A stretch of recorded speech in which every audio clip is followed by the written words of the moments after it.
ಎಲ್ಲ ಪ್ರೀತಿಯ ಬಂಧುಗಳೇ, ಬಾಲಗೋಕುಲ ನಮಗೆ ಪರಿಚಯ ಇತ್ತು. ಸಣ್ಣ ಮಕ್ಕಳು ಅವರನ್ನು ನಾವು ಬೇರೆ ಬೇರೆ ಚಟುವಟಿಕೆಗಳ ಮೂಲಕ ಒಂದು ರೀತಿಯ ಸಂಸ್ಕಾರವನ್ನು ನೀಡುವ ಕೆಲಸವನ್ನು ಮಾಡ್ತಾ ಇದ್ವಿ. ಅದು ಮುಂದೆ ಬೆರೀತಾ ಈಗ ಕಿಶೋರ ದೀಪಿಕಾ ಆಗಿ ರೂಪುಗೊಳ್ಳುವಂಥ ಒಂದು ಆಶಯವನ್ನು ಹೇಳಿದರು. ಅವ್ರು ಹೇಳಿದರು ಟೀನ್ ಏಜಸ್ ಅಂತೇಳಿ, 13, 14, 15, 16. ಈ ಟೀನ್ ಏಜ್ ಅನ್ನೋದು ತುಂಬ ಕ್ರಿಟಿಕಲ್ ಆದಂಥ ಒಂದು ಏಜ್ ಗ್ರೂಪ್ ಅದು. ಸೊ ನಾವೆಲ್ಲರೂ ಅದನ್ನು ದಾಟಿ ಬಂದಿದ್ದೀವಿ. ಆದರೆ ಪ್ರತಿ ಸಲನೂ ಅದು ಹೊಸ ಹೊಸ ಸವಾಲುಗಳನ್ನು, ಹೊಸ ಬಗೆಯ ಒಂದು ವಿಶೇಷವಾದಂಥ ಆಕರ್ಷಣೆಯನ್ನು ಹೊಂದಿರುತ್ತೆ ಆ ಏಜು. ಸೊ ಅಲ್ಲಿ ಪೂರ್ತಿ ಸಣ್ಣವರಲ್ಲ, ಪೂರ್ತಿ ದೊಡ್ಡವರು ಅಲ್ಲ. ಸೊ ಅಮ್ಮ ಅಥವಾ ಅಪ್ಪ ಎರಡನೇ ಸಲ ಹೇಳಿದರೆ ನಾನೇನು ಸಣ್ಣ ಮಗುನ ಎಷ್ಟು ಸಲ ಹೇಳ್ತೀಯಾ ಅಂತ ಕೇಳ್ತಾರೆ.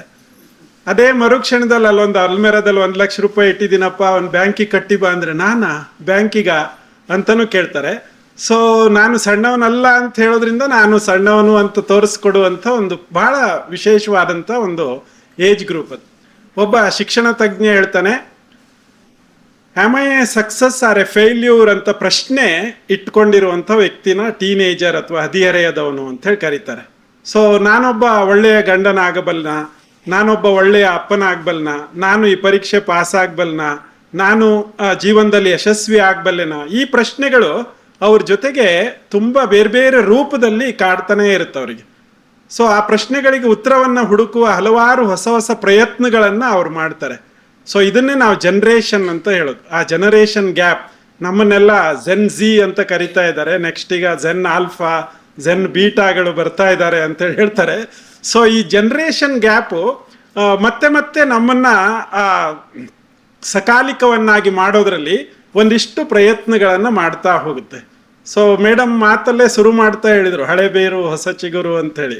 ಸೊ ಆ ಜನರೇಷನ್ 2 ಒಂದಕ್ಕೊಂದು ಮುಖಾಮುಖಿ ಆಗುವ ಸಂದರ್ಭದಲ್ಲಿ ಆ ಪ್ರಶ್ನೆಗಳು, ನಾನು ಸರಿ ನನ್ನ ಥರ ಇರಬೇಕು, ಇಲ್ಲ ನೀನು ಸರಿ ನನ್ನ ಥರ ಇರಬೇಕು ಅನ್ನುವಂಥ ಒಂದು ಸಂಘರ್ಷ ಅದು ನಮ್ಮ ಸಮಾಜದಲ್ಲಿ ಬೇರೆ ಬೇರೆ ರೂಪದಲ್ಲಿ ಕಾಣಿಸ್ಕೊಳ್ತಾನೆ ಇರುತ್ತೆ. ಸೊ ಈ ಜನರೇಷನ್ ಒಟ್ಟು ಸತ್ವ ಮಾತ್ರ ಅದೇ ಆಗಿರುತ್ತೆ. ಜೀವನೋತ್ಸಾಹ ಮುಂತಾದ ಹಲವಾರು ಸಂಗತಿಗಳು ಅಲ್ಲಿ ನಮ್ಗೆ ಆ ಸತ್ವವಾಗಿ ಕಾಣುತ್ತೆ. ಸೊ ಈ ಜನರೇಷನ್ನನ್ನು ನಾವು ಹೇಗೆ ಟಚ್ ಮಾಡೋದು ಅನ್ನೋದು ಹಿರಿಯರಾದ ನಮ್ಮೆಲ್ಲರಿಗೂ ಬೇರೆ ಬೇರೆ ರೀತಿಲಿ ಸಮಸ್ಯಾತ್ಮಕವಾಗಿ ಕಾಣಿಸ್ತಾ ಇರುತ್ತೆ. ನಾನು ಹೇಳಿದ ಮಾತೇ ಕೇಳಲ್ಲ, ನೀವೊಂದು ಹೇಳಿ ನೋಡಿ. ಇದನ್ನು ನಾವು ಮತ್ತೆ ಆ ಮಕ್ಕಳಿರುವಂಥ ಮನೆಗಳಲ್ಲಿ ಈ ಪದಗಳನ್ನು ಕೇಳ್ತೀವಿ. ಸೊ ಇಲ್ಲಿ ನಾವು ಹೇಗೆ ಪಾಸಿಟಿವ್ ಆಗಿ ಅವ್ರ ಎದುರುಗಡೆ ಒಂದು ಮಂಡನೆಯನ್ನು ಮಾಡಬೇಕು ಅನ್ನೋದು ನಮ್ಮೆಲ್ಲರ ನಿಜವಾದ ಸವಾಲಾಗಿದೆ. ಸೊ ಈ ಮಕ್ಕಳಿಗೆ ಏನೂ ಮೌಲ್ಯಗಳಿಲ್ಲ, ಇವ್ರಿಗೆ ನೀತಿ ಅಂದ್ರೇ ಗೊತ್ತಿಲ್ಲ, ಅವರು ಹಿರಿಯರನ್ನು ಗೌರವಿಸುವುದಿಲ್ಲ, ಈ ಥರ ಇಲ್ಲಗಳನ್ನು ಕೇಳ್ತಾ ಹೋದರೆ ಅವ್ರು ಅದನ್ನೇ ಸತ್ಯ ಮಾಡ್ತಾ ಹೋಗ್ತಾರೆ. ಸೊ ನಾವು ಅದನ್ನು ಹೇಗೆ ಪಾಸಿಟಿವ್ ಆಗಿ ತಂದು ತೋರಿಸ್ಬೇಕು ಅನ್ನೋದ್ರ ಬಗ್ಗೆ ಸಾಕಷ್ಟು ಪ್ರಯೋಗಗಳು ನಡೆದಿವೆ. ನನಗೆ ಕಿಶೋರ ದೀಪಿಕಾದ ಬಗ್ಗೆನೇ ಮಾತಾಡಬೇಕು ಅಂತ ಹೇಳಿದರು. ನಾನು ಅದನ್ನು ನೀವೆಲ್ಲರೂ ಓದಬೇಕು ಅಂತೇಳಿ ಹೇಳುವ ಹಿನ್ನೆಲೆಯಲ್ಲಿ ಕೆಲವು ಮಾತನ್ನು ಮಾತಾಡ್ತೀನಿ. ಇದರಲ್ಲಿರುವ ವಸ್ತುಗಳ ಬಗ್ಗೆ ಹೇಳಲ್ಲ. ನಮ್ಮ ಮೇಸ್ಟ್ರುಗಳಿಗೆ ಏನಂದರೆ ಸಿಲೆಬಸ್ ಕವರ್ ಮಾಡೋದೊಂದು ದೊಡ್ಡ ಕೆಲಸ ಆಗಿರುತ್ತೆ. ಸೊ ಸಿಲೆಬಸ್ಸನ್ನು ಕವರ್ ಮಾಡ್ಬೇಕು ನಾವು ಆದಷ್ಟು. ಹಾಗಾಗಿ ಉಷಾ ನಟೇಶ್ ಮೇಡಮ್ ಇದರಲ್ಲಿ ಏನೇನಿದೆ ಅಂತ ಹೇಳುವಾಗ ಸಿಲೆಬಸ್ ಸ್ವಲ್ಪ ಕವರ್ ಆಯಿತು ಅಂತ, ಆಮೇಲೆ ರುಕ್ಮಿಣಿ ನಾಯಕ್ ಮೇಡಮ್ ಒಂದು ಕತೆ ಹೇಳಿದ್ಮೇಲೆ ಸಿಲೆಬಸ್ ಪೂರ್ತಿ ಕವರ್ ಆಗಿದೆ ಅಂತಲೇ ನಾನು ಅಂದ್ಕೊಂಡಿದ್ದೀನಿ. ಹಾಗಾಗಿ ಅದರ ಮುಂದಿನ ಭಾಗ ಇದು ನಿಮ್ಗೀಗ ಓದಬೇಕಪ್ಪ, ಇವತ್ತೇ ತಗೊಂಡೋಗಿ ಇದರಲ್ಲಿ ಏನಿದೆ ಅಂತೇಳಿ ನೋಡಲೇಬೇಕು ಅಂತ ಹೇಳುವಂಥ ಪ್ರಯತ್ನದಲ್ಲಿ ನಾನು ಕೆಲವು ಮಾತುಗಳನ್ನು ಆಡೋದಕ್ಕೆ ಇಷ್ಟಪಡ್ತೀನಿ. ಸೊ ಹೇಗೆ ನಾವು ಪಾಸಿಟಿವ್ ಆಗಿ ಅವ್ರ ಎದುರುಗಡೆ ಈ ವಸ್ತುಗಳನ್ನು ಇಡಬಹುದು ಅನ್ನೋದಕ್ಕೆ ಸಾಕಷ್ಟು ಪ್ರಯೋಗಗಳಾಗಿದ್ದಾವೆ. ಎಂಡಮೂರಿ ವೀರೇಂದ್ರನಾಥ್ ಅವರು ಒಂದು ಓದು ಮತ್ತು ಏಕಾಗ್ರತೆ ಅಂತೇಳಿ ಒಂದು ಪುಸ್ತಕ ಬರೆದಿದ್ದಾರೆ. ಸೊ ಅಲ್ಲಿ ಅವ್ರ ಮಗನಿಗೆ ಅದರ ಮುನ್ನುಡಿಯನ್ನು ಬರೆಯೋಕ್ಕೆ ಹೇಳಿದ್ದಾರೆ. ಅವರು ಒಂದೊಂದು ಪುಸ್ತಕನೇ ಕೆಲವು ಲಕ್ಷ ಕಾಪಿಗಳಾಗಿರ್ತವೆ, ಅದು ಹೋಗಿರುತ್ತೆ, ಇದೆಲ್ಲ ನಾವು ಕೇಳಿದ್ದೀವಿ. ಅವ್ರ ಮಗ ರೋಹಿತ್ ಎಂಡಮೂರಿ ಅದರ ಪರಿವಿಡಿನಲ್ಲಿ ಈ ಥರ ಬರೀತಾನೆ, ನಾನು 2nd PUC ಆಂಧ್ರ ಸರ್ಕಾರದಲ್ಲಿ ಫಸ್ಟ್ ರ್ಯಾಂಕ್ ಬಂದಾಗ ಆಕಾಶದಲ್ಲಿ ಹಾರ್ತಾ ಇದ್ದೀನೇನೋ ಅನ್ನೋಂಥ ಭಾವನೆ ಇತ್ತು. ನಾನು ತುಂಬ ಸಂತೋಷ ಪಟ್ಟಿದ್ದೆ. ಆದರೆ 2-3 ದಿನ ಒಂದು ಟಿ ವಿನಲ್ಲಿ ಬಂದೆ, ಪೇಪರ್ನಲ್ಲಿ ನನ್ನ ಮುಖ ಪುಟದಲ್ಲಿ ಬಂತು, ಎಲ್ಲವೂ ಆದಮೇಲೆ ಅಪ್ಪನ ಹತ್ರ ಹೋಗಿ, ಅಪ್ಪ ನಾನು ಮುಂದೇನು ಮಾಡೋದು ಅಂತ ಕೇಳಿದೆ. ನಮ್ಮಪ್ಪ ಎಲ್ಲರೂ ಕೆಲ್ಸಕ್ಕೆ ಸೇರ್ಕೊ ಅಂತ ಹೇಳ್ಬಿಟ್ಟ. ನನಗೆ ಬಹಳ ಆಶ್ಚರ್ಯ ಆಗ್ಬಿಡ್ತು. ಇಷ್ಟು ಕೋಟ್ಯಾಧಿಪತಿ, ಸೆಕೆಂಡ್ ರ್ಯಾಂಕ್ ಬಂದವನು ಈಗಾಗಲೇ BCom ಕಾಲೇಜಿಗೆ ಸೇರಿದ್ದಾನೆ, ಥರ್ಡ್ ರ್ಯಾಂಕ್ ಬಂದವನು ಈಗಾಗಲೇ ಯಾವುದೋ ಒಂದು BBA ಕಾಲೇಜಿಗೋ ಎಲ್ಲೆಲ್ಲೋ ಎಲ್ಲ ಸೇರಿದ್ದಾನೆ. ನಮ್ಮಪ್ಪ ಇಷ್ಟು ದುಡ್ಡಿದೆ, ಸೆಕೆಂಡ್ PUC ಫಸ್ಟ್ ರ್ಯಾಂಕ್ ಬಂದಿದ್ದೀನಿ, ನನಗೆ ಕೆಲ್ಸಕ್ಕೆ ಸೇರ್ಕೋ ಅಂತ ಹೇಳ್ತಾರಲ್ಲ ಅಂತೇಳಿ ಅವನಿಗೊಂದ್ಸಲ ತುಂಬ ಆಘಾತ ಆಯಿತು ಅಂತ. ಆದರೆ ನಮ್ಮಪ್ಪ ಹೇಳ್ತಾ ಇದ್ದಾನೆ ಅಂದರೆ ಖಂಡಿತವಾಗಿ ಏನೋ ಇರಬೇಕು ಅಂತ ಹೇಳಿ ಒಂದು ಚಾರ್ಟೆಡ್ ಅಕೌಂಟೆಂಟ್ ಹತ್ರ ಕೆಲ್ಸಕ್ಕೆ ಸೇರಿಕೊಂಡೆ. ಅವನು ಮೊದಲನೇ ದಿನನೇ ಹೇಳ್ದ, 1600 ರೂಪಾಯಿ ಸಂಬಳ, ಬೆಳಿಗ್ಗೆ 9 ಗಂಟೆಗೆ ಬರಬೇಕು, ಸಾಯಂಕಾಲ 5:30 ತನಕ ಇರುತ್ತೆ, ಇಯರ್ ಎಂಡು ಅಂತ ಹೇಳಿದ್ರೆ 9-9:30 ಆಗುತ್ತೆ, ಆವಾಗ ಬೇಕಾದ್ರೆ ನಿಮ್ಗೆ ಮನೆಗೆ ಬಿಡೋಕೆ ಕಾರ್ ಕಳಿಸ್ತೀವಿ ಅಂತೇಳಿ ಎಲ್ಲ ಹೇಳ್ದ. ನಾನು 4 ವರ್ಷ ಚಾರ್ಟೆಡ್ ಅಕೌಂಟೆಂಟ್ ಹತ್ರ ಕೆಲಸ ಮಾಡಿದೆ. 4 ವರ್ಷ ಆದಮೇಲೆ BComನಲ್ಲಿ ಫಸ್ಟ್ ರ್ಯಾಂಕಲ್ಲಿ ಪಾಸ್ ಆಗಿದ್ದೆ, CA ಫಸ್ಟ್ ಅಟೆಂಪ್ಟಲ್ಲಿ ಪಾಸ್ ಆಗಿದ್ದೆ. ನಾನು ಮನೆಯಿಂದ ಮನೆಗೆ ಬರ್ತಾ ಇರುವಾಗ ಒಂದು ಅಡ್ವರ್ಟೈಸ್ಮೆಂಟ್ ನೋಡಿದೆ. ವರ್ಲ್ಡ್ ಬ್ಯಾಂಕಿನ ಎನರ್ಜಿ ಸೆಕ್ಟರಲ್ಲಿ ಮ್ಯಾನೇಜರ್ ಪೋಸ್ಟ್ ಕರೆದಿದ್ರು. ನಾನು ಅದಕ್ಕೆ ಅರ್ಜಿ ಹಾಕಿದೆ. ವರ್ಷಕ್ಕೆ 16 ಲಕ್ಷದ ಪ್ಯಾಕೇಜ್ ಇತ್ತು. ನಾನು ಅದರಲ್ಲಿ ಸೆಲೆಕ್ಟ್ ಆದೆ. ವರ್ಲ್ಡ್ ಬ್ಯಾಂಕಲ್ಲೂ 4 ವರ್ಷ ಕೆಲಸ ಮಾಡಿದೆ. ಆಮೇಲೆ ನಾನು ಅಪ್ಪನ ಹತ್ರ ಬಂದು ನಿಂತ್ಕೊಂಡೆ, ಅಪ್ಪ ಕೆಲಸ ಮಾಡಿ ಮಾಡಿ ಬೇಜಾರಾಗಿದೆ, ನಾನು ಕಲಿಬೇಕು ಅಂತಿದ್ದೀನಿ. ಫ್ರಾನ್ಸಲ್ಲಿ MBA ಕಾಲೇಜಿಗೆ ಸೀಟ್ ಸಿಕ್ಕಿದೆ, 3.2 ಕೋಟಿ ರೂಪಾಯಿ ಫೀಸು, ನಾನೇ ದುಡ್ದಿರೋ ದುಡ್ಡಿದೆ, ಕಲೀಲ ಅಂತ ಕೇಳಿದೆ. ನಮ್ಮಪ್ಪ ಹೇಳಿದರು, ಇದೇ ರೈಟ್ ಟೈಮ್ ಮಗ, ಹೋಗು ಕಲಿ ಅಂತೇಳಿ ಹೇಳಿದರು. ನಾನು ಫ್ರಾನ್ಸಿಗೆ ಹೋದೆ ಅಂಥೇಳಿ. ಸೊ ಹೇಗೆ ನಾವು ಪಾಸಿಟಿವ್ ಆಗಿ ಅವ್ರ ಎದುರುಗಡೆ ಬರಬೇಕು ಅನ್ನೋದನ್ನ ಮಗ ಅಪ್ಪನ ಬಗ್ಗೆ ಇಲ್ಲಿ ಬರೀತಾನೆ. ಇನ್ನೊಂದು ಅದೇ ಆರ್ಟಿಕಲಲ್ಲಿ, ಅದೇ ಬೇರೆ ಒಂದು ಪುಸ್ತಕದಲ್ಲಿ ಎಂಡಮೂರಿ ವೀರೇಂದ್ರನಾಥ್ ತನ್ನ ಮಗನ ಒಂದು ನೆಗೆಟಿವ್ ಅಂಶವನ್ನು ಹೇಗೆ ಪ್ರಸ್ತುತಪಡಿಸ್ತಾರೆ ಅಂದರೆ, ಅವರು ಒಂದು ಮಾತು ಹೇಳ್ತಾರಲ್ಲಿ, ನಾನು TV ನೋಡೋದಿಲ್ಲ, ಯಾಕಂದರೆ ಅದರಿಂದ ನನಗೇನು ದುಡ್ಡು ಸಿಗಲ್ಲ. ಆದರೆ TV ಸೀರಿಯಲ್ಲಿಗೆ ನಾನು ಕತೆ ಬರಿತೀನಿ, ಯಾಕಂದ್ರೆ ನಂಗೆ ತುಂಬ ದುಡ್ಡು ಸಿಗುತ್ತೆ ಅಂತ. ಉದ್ದುದ್ದ ಸೀರಿಯಲ್ ಎಲ್ಲ ಎಂಡಮೂರಿ ವೀರೇಂದ್ರನಾಥ ಬರೆದಿರ್ತಾರೆ. ಸೊ ಅವರು ಅಂಥ ಸಮಯದ ಬಗ್ಗೆ, ದುಡ್ಡಿನ ಬಗ್ಗೆ ಬಹಳ ಮೌಲ್ಯ ಇರುವಂಥ ವ್ಯಕ್ತಿ. ತನ್ನ 9ನೇ ಕ್ಲಾಸಲ್ಲಿರುವ ಇದೇ ರೋಹಿತ್ ಎಂಡಮೂರಿ ಆಫೀಸಿಂದ ಮನೆಗೆ ಬರ್ತಾ ನೋಡ್ತಾರೆ, ಒಂದು ಕಟ್ಟೆನಲ್ಲಿ 4-5 ಜನ ಹುಡುಗರು, ಟೀನೇಜರ್ಸು ಬಹಳ ಆರಾಮಾಗಿ ಗಪ್ಪೆ ಹೊಡ್ಕೊಂಡು ನಿಂತಿದ್ದಾರೆ. ಇವರು ಮನೆಗೆ ಬರ್ತಾರೆ, ಸ್ನಾನ ಮಾಡ್ತಾರೆ, ಒಂದ್ಸಲ ಹೊರಗಡೆ ಬಂದು ನೋಡ್ತಾರೆ. ಅವ್ರು ತುಂಬ ತನ್ನದೇ ಆದಂಥ ಲೋಕದಲ್ಲಿ ಆ ಮಕ್ಕಳಿದ್ದಾರೆ. ಊಟದ ಟೈಮ್ ಆಗುತ್ತೆ, ಮಕ್ಕಳು ಬಂದಿಲ್ಲ. ಒಂದ್ಸಲ ಕಿಟಕಿಯಿಂದ ನೋಡ್ತಾರೆ, ಅವ್ರು 4 ಜನ ಬಹಳ ತನ್ಮಯವಾಗಿ ಅದನ್ನೇ ಕಪ್ಪೆ ಹೊಡಿತಾ ಇದ್ದಾರೆ. ಈ ಅಪ್ಪನಿಗೆ ಒಂದೇ ಏನಂದ್ರೆ, ಹಂಗೆ ಮಾಡಬೇಡ ಅಂತ ಮಗನಿಗೆ ಹೇಳಬಾರ್ದು ಅಂತ. ಸೊ ಅವರು ಆವತ್ತು ಊಟ ಮಾಡ್ತಾರೆ, ಮಲಗ್ತಾರೆ. ಮಾರನೇ ದಿನ ತಿಂಡಿಗೆ ಕೂತಾಗ ಮಗನಿಗೆ ಒಂದು 25,000 ರೂಪಾಯಿ ಒಂದು ಚೆಕ್ ಬರೀತಾರೆ, 9ನೇ ಕ್ಲಾಸಿನ ಹುಡುಗ, ಮತ್ತು 4 ಮ್ಯಾಗ್ಝಿನ್ ಕೊಡ್ತಾರೆ. ಸೊ ಇದು ನಮ್ಮ ಶೇರ್ ಮಾರ್ಕೆಟ್ಗಳು ಹೇಗೆ ವರ್ಕ್ ಆಗುತ್ತೆ ಅನ್ನೋದನ್ನು ಹೇಳುವಂಥ ಎಕನಾಮಿಕ್ಸ್ ಟುಡೇ, ಎಕನಾಮಿಕ್ಸ್ ಟೈಮ್ಸು, ಇದೆಲ್ಲ ಪುಸ್ತಕ ಕೊಡ್ತಾ 50,000 ರೂಪಾಯಿ 25,000 ರೂಪಾಯಿ ಚೆಕ್ ಕೊಡ್ತಾ, ನೀನು ಇದನ್ನೆಲ್ಲ ಪುಸ್ತಕ ಓದು, ಈ 25,000 ರೂಪಾಯಿ ಎಲ್ಲಿ ಬೇಕೋ ಅಲ್ಲಿ ಇನ್ವೆಸ್ಟ್ ಮಾಡು, ಅದರಲ್ಲಿ ಏನೆಲ್ಲ ಲಾಭ ಬರುತ್ತೆ ಅದು ನಿನಗೇನೆ ಅಂತೇಳಿ ಹೇಳ್ತಾರೆ. ಸೊ ಆ ಹುಡುಗ, ನಾನು ನೆನ್ನೆ ಕೂತಿದ್ದು ಅಲ್ಲಿ ಅಷ್ಟೊತ್ತು ಅವ್ರ ಜೊತೆ ಮಾತಾಡಿದ್ದು ಅದು ತಪ್ಪು, ಆ ಸಮಯ 4 ಗಂಟೆ ಅನ್ನೋದು ಎಷ್ಟು ಮಹತ್ವದ್ದು ಅನ್ನೋದು ಅಪ್ಪನ ಈ ಮಾತಿನಿಂದ ಅವನು ಅರ್ಥ ಮಾಡ್ಕೊಳ್ತಾನೆ. ಮುಂದೆ ಅವನು ಆ ಥರದ ಒಬ್ಬ ಸ್ಟೂಡಿಯಸ್ ವಿದ್ಯಾರ್ಥಿಯಾಗಿ PUCನಲ್ಲಿ ರ್ಯಾಂಕ್ ಬರ್ತಾನೆ.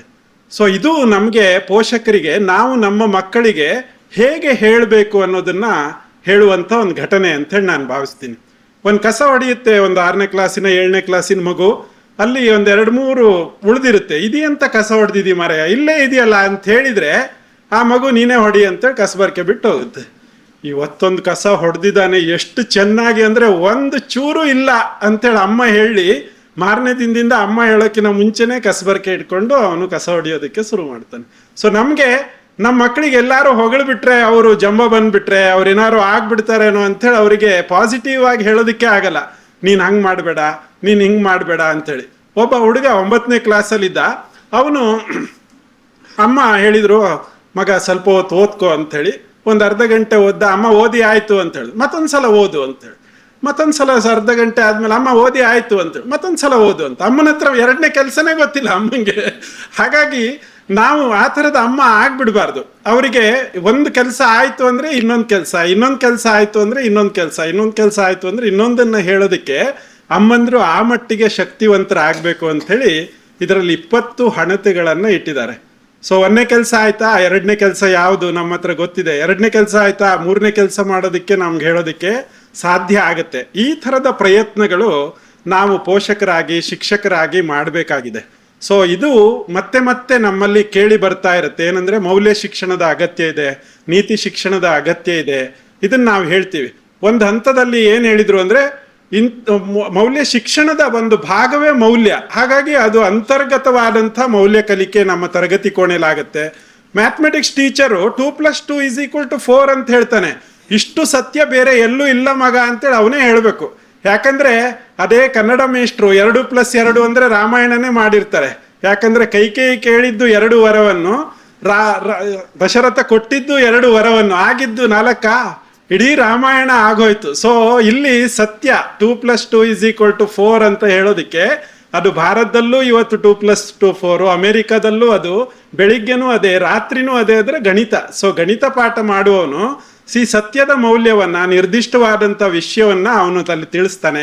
ವಿಜ್ಞಾನದ ವಿಷಯ ತಿಳಿಸುವವನು ಆ ಕುತೂಹಲವನ್ನ ಬೆಳೆಸುದು, ಈ ಕುತೂಹಲವನ್ನ ತಣಿಯುವುದಕ್ಕೆ ಅವ್ರು ಹೇಗೆಲ್ಲ ಪ್ರಯೋಗಗಳನ್ನು ಮಾಡಿದ್ರು ಇದನ್ನ ಹೇಳುವಂತ ಮೌಲ್ಯವನ್ನ ಆತ ಬಿತ್ತರಿಸ್ತಾನೆ. ಹೀಗೆ ಭಾಷಾ ವಿಷಯಗಳಲ್ಲಂತೂ ಎಲ್ಲ ವಿಶ್ವದ ಎಲ್ಲ ಸಂಗತಿಗಳು ಅಲ್ಲಿ ಬರುತ್ತೆ, ಎಲ್ಲ ಮೌಲ್ಯಗಳು ಬರುತ್ತೆ ಅನ್ನುವಂಥ ಆಶಯದಿಂದ ಆ ಮೌಲ್ಯ ಶಿಕ್ಷಣ ಪಿರಿಯಡನ್ನೇ ತೆಗೆದುಬಿಟ್ಟಿದ್ರು. ಯಾಕಂದ್ರೆ ಇದು ಅಂತರ್ಗತವಾಗಿರುತ್ತೆ. ನಮ್ಮ ಟೆಕ್ಸ್ಟ್ ಬುಕ್ಕನ್ನು ನಾವು ಪ್ರಮುಖವಾಗಿ, ನಮ್ಮೆಲ್ಲರ ಮೌಲ್ಯ ಯಾವುದು ಅಂದರೆ ಅದು ನಮ್ಮ ಸಂವಿಧಾನದಲ್ಲಿ ತುಂಬ ಪ್ರಮುಖವಾಗಿ ಪೀಠಿಕೆಯನ್ನು ಓದಿದ್ರೇನೆ ನಮ್ಗೆ ಗೊತ್ತಾಗುತ್ತೆ. ಭ್ರಾತೃತ್ವ ಇದೆ, ಸೋದರತ್ವ ಇದೆ, ದೇಶಭಕ್ತಿ ಇದೆ.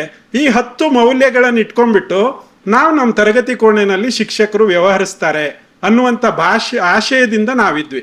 ಆದರೆ ನಾವು ಅದೆಲ್ಲವನ್ನ ಕಡೆಗಣಿಸಿ ಎಷ್ಟು ಮಾರ್ಕ್ಸು ಬಂತು ಅಂತೇಳಿ ಕೇಳೋದಕ್ಕೆ ಹೋದ್ವಿ. ಸೊ ಮಾರ್ಕ್ಸ್ಗಳೇ ಪ್ರಧಾನವಾದಾಗ ಉಳಿದ ಮೌಲ್ಯಗಳು ಕಡಿಮೆ ಆಗ್ತಾನೆ ಹೋದ್ವು. ನನ್ಗೆ ಯಾವಾಗಲೂ ಈ ಪ್ರಶ್ನೆ ಶಿಕ್ಷಕನಾಗಿ ಕಾಡುತ್ತೆ, ಟ್ಯುಟೋರಿಯಲ್ ಒಳ್ಳೇದಾ, ಸ್ಕೂಲ್ ಒಳ್ಳೇದಾ? ಟ್ಯುಟೋರಿಯಲ್ಗೂ ಸ್ಕೂಲ್ಗೂ ಏನು ವ್ಯತ್ಯಾಸ? ಇದನ್ನ ಸುಮ್ಮನೆ ನೀವೇ ನಿಮ್ಮ ಮನಸ್ಸಲ್ಲಿ ಈ ಪ್ರಶ್ನೆನ ಕೇಳ್ಕೊಳ್ಳಿ. ಟ್ಯುಟೋರಿಯಲ್ಲಲ್ಲಿ ಪ್ರೇಯರ್ ಇರಲ್ಲ, ಸ್ಕೂಲಲ್ಲಿ ಪ್ರೇಯರ್ ಇರುತ್ತೆ.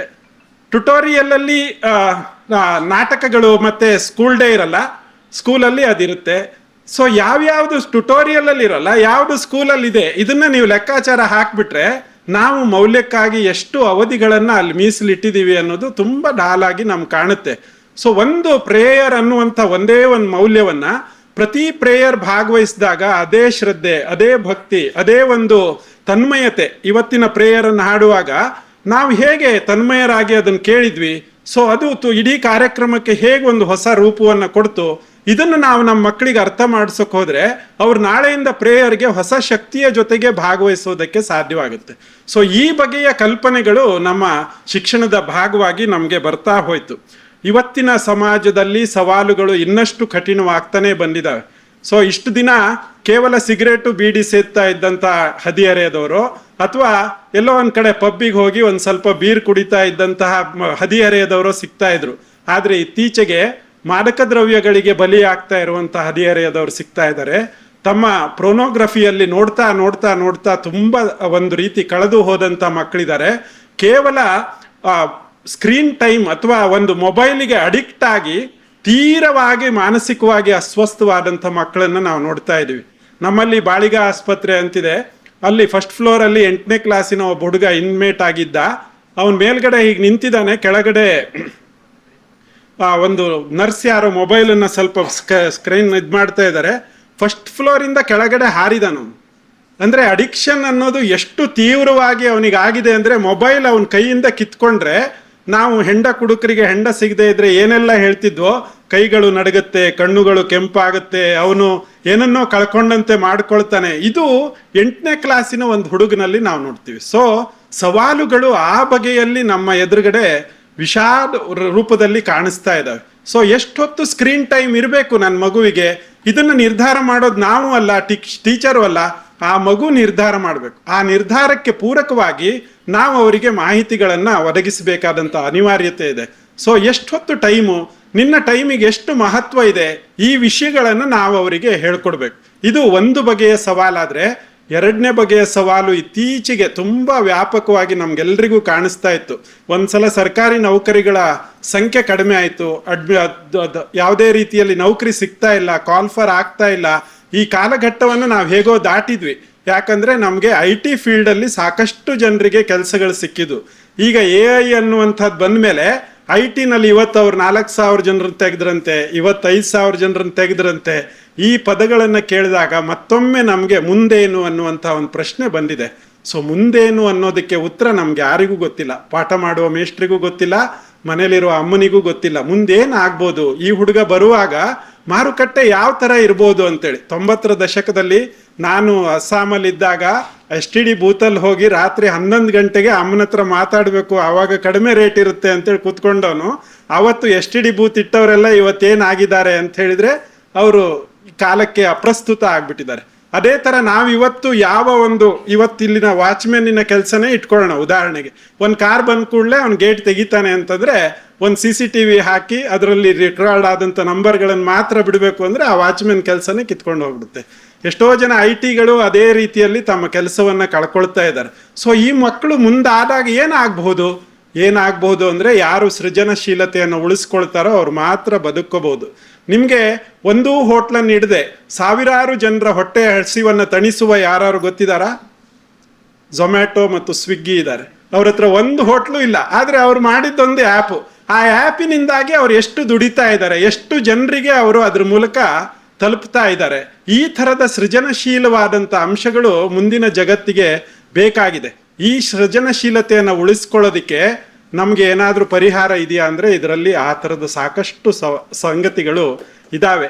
ಆ ದೃಷ್ಟಿಕೋನದಲ್ಲಿ ನಾವೆಲ್ಲರೂ ಈ ಪುಸ್ತಕವನ್ನು ಓದಬೇಕು. ವಿಶೇಷವಾಗಿ ಅವ್ರ ಪ್ರಯತ್ನ ಏನಿದೆ ಅಂದರೆ ಶಾಲೆಗಳಲ್ಲಿ ಶಿಕ್ಷಕರು ಈ ಒಂದೊಂದು ಅವಧಿಯಲ್ಲೂ ಈ ಅಂಶಗಳನ್ನು ಅವ್ರಿಗೆ ತಲುಪಿಸ್ತಾ ಅದ್ರ ಮೂಲಕ ಅವರಲ್ಲಿ ಒಂದು ಅಭಿವ್ಯಕ್ತಿ, ಎಸ್ಪೆಷಲಿ ಉಷಾ ನಟೇಶ್ ಮೇಡಮ್ಮೇ ಇರೋದ್ರಿಂದ ಧೈರ್ಯವಾಗಿ ಹೇಳ್ಬೋದು, ಒಮ್ಮೆ ರಂಗಕಲೆಯ ಪರಿಚಯ ಆದರೆ ಆ ವ್ಯಕ್ತಿಯ ಕುರಿತು ಅವನಿಗಿರುವ ಆತ್ಮವಿಶ್ವಾಸವನ್ನು ಹೆಚ್ಚಿಸ್ಕೊಳ್ಳೋದಕ್ಕೆ ಒಂದು ಒಳ್ಳೆಯ ವೇದಿಕೆ ಆಗುತ್ತೆ.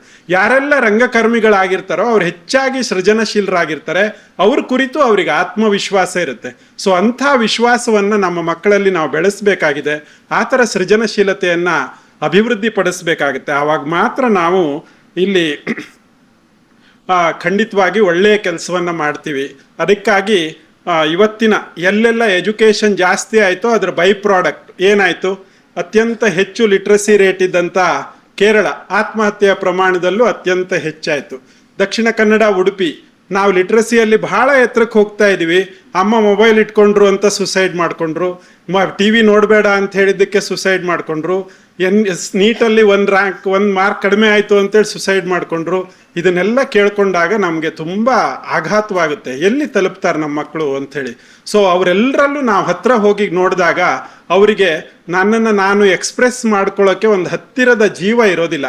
ನೀನೆಂತ ಹೇಳ್ತೀಯ ಸುಮ್ಮನಿರೋ ಅಂಥೇಳಿ ನಾವು 1ನೇ ಕ್ಲಾಸಿಂದ ಆ ಮಗು 1ನೇ ಕ್ಲಾಸಿಂದ ಬರುವಾಗಲೇ ಅಮ್ಮ ಇವತ್ತೆಂತ ಆಯ್ತು ಗೊತ್ತಾ ಅಂಥೇಳಿ, ನೀನು ಸುಮ್ಮನಿರು ಮರೆ, ನಿಂದೆ 1ನೇ ಕ್ಲಾಸಿಂದ ಹೇಳ್ಬೇಡ, ನನಗಿಲ್ಲಿ ಇಷ್ಟು ಮೊಬೈಲಲ್ಲಿ ಇಷ್ಟು ಮೆಸೇಜ್ ಬಂದಿದೆ ಅಂತೇಳಿ ನಾವು ನೋಡೋಕೆ ಕೂತ್ರೆ ಆ ಮಗು ತನ್ನನ್ನು ತಾನು ಎಕ್ಸ್ಪ್ರೆಸ್ ಮಾಡ್ಕೊಳ್ಳೋಕೆ ಒಂದು ಹತ್ತಿರದ ಜೀವನೂ ಇಲ್ಲ ಅಂತೇಳುವಂಥ ಒಂದು ಸ್ಥಿತಿಗೆ ನಾವು ಬಂದಿದ್ದೀವಿ. ಸೊ ಅವರಿಗೆ ನಾವು ಸಮಯ ಕೊಡಬೇಕಾಗಿದೆ. ಅವ್ರ ಜೊತೆ ಒಂದಿಷ್ಟು ವ್ಯವಹಾರ, ಹೌದಾ ಏನಾಯಿತು 1ನೇ ಕ್ಲಾಸಲ್ಲಿ, ಏನು ಮಾಡಿದ್ರು ಟೀಚರು, ನೀನೇನು ಮಾಡಿದೆ, ಇದಿಷ್ಟನ್ನು ಕೇಳಿ ನೋಡಿ ಆ ಮಗು ತನ್ನನ್ನು ತಾನೇ ತೆರ್ಕೊಳ್ಳೋದಕ್ಕೆ ಹೋಗುತ್ತೆ. ಇಂಥ ಒಂದು ಅವಕಾಶವನ್ನು ನಮ್ಮ ಮನೆಗಳಲ್ಲಿ ಶಾಲೆಗಳಲ್ಲಿ ಮಾಡಿದಾಗ ಒಂದು ಸುಂದರ ಸಮಾಜ ರೂಪುಗೊಳ್ಳೋದಕ್ಕೆ ಸಾಧ್ಯ ಆಗುತ್ತೆ. ಆ ಒಂದು ಪ್ರಯತ್ನದಲ್ಲಿ ರುಕ್ಮಿಣಿ ನಾಯಕರವರು ನಿರಂತರವಾಗಿ ಪ್ರಯತ್ನವನ್ನು ಮಾಡ್ತಾ ಬಂದಿದ್ದಾರೆ. ಈ ಪುಸ್ತಕ ತರುವಾಗ ಒಂದು ಗಜಗರ್ಭ ಅಂತ ಹೇಳಿದ್ರೆ ಸರಿ ಆಗ್ಬೋದು ಅನ್ಸುತ್ತೆ. ಅವ್ರು ಬರದೇ 1 ವರ್ಷದ ಮೇಲಾಯಿತು, ಅದು ತರಬೇಕಾ, ಅದು ಓದ್ತಾರಾ ಅಂಥೇಳಿ ಒಂದು ಮೂಲಭೂತವಾದಂಥ ಪ್ರಶ್ನೆಗಳನ್ನು ಅವ್ರು ನನಗೊಂದು 12-13 ಸಲ ಹೇಳಿದ್ದಾರೆ. ನಾನು ಹೇಳಿದೆ, ಒಂದು ಆದರ್ಶ ಕೃತಿ ಅಂಥೇಳಿ ನೀವು ತಯಾರು ಮಾಡೋಕ್ಕೆ ಹೋಗಬೇಡಿ. ಇದು ಪರಿಷ್ಕರಣೆಗೆ ಪ್ರತಿ ಸಲ ಒಗ್ಗುತ್ತಾ ಕಾಲಕ್ಕೆ ಬದಲಾಗ್ತಾ ಹೋಗುವಂಥದ್ದು, ಎಲ್ಲರಿಗೂ ಒಪ್ಪುವಂಥ ಏಕಕಾಲಿಕ ಆದಂಥ ಒಂದು ಗ್ರಂಥ ಯಾವಾಗಲೂ ಬರೋದಕ್ಕೆ ಸಾಧ್ಯ ಇಲ್ಲ. ಆದರೆ ಒಬ್ಬ ಶಿಕ್ಷಕಿಯಾಗಿ, ಒಂದು ರಂಗಕರ್ಮಿಯಾಗಿ ಅವರು ತಮ್ಮ ಅನುಭವವನ್ನು ಸಮಾಜದಲ್ಲಿ ಈ ಥರ ಅಭಿವ್ಯಕ್ತಿಪಡಿಸೋದಕ್ಕೆ ಒಂದು ಒಳ್ಳೆಯ ವೇದಿಕೆಯನ್ನು ಕಲ್ಪಿಸಿಕೊಟ್ಟಿದ್ದಾರೆ. ಕೊಂಡಾಡಿ ಅಂತೇಳಿ ಹೇಳ್ತಾ ನನ್ನ ಮಾತುಗಳನ್ನು ಮುಗಿಸ್ತೇನೆ.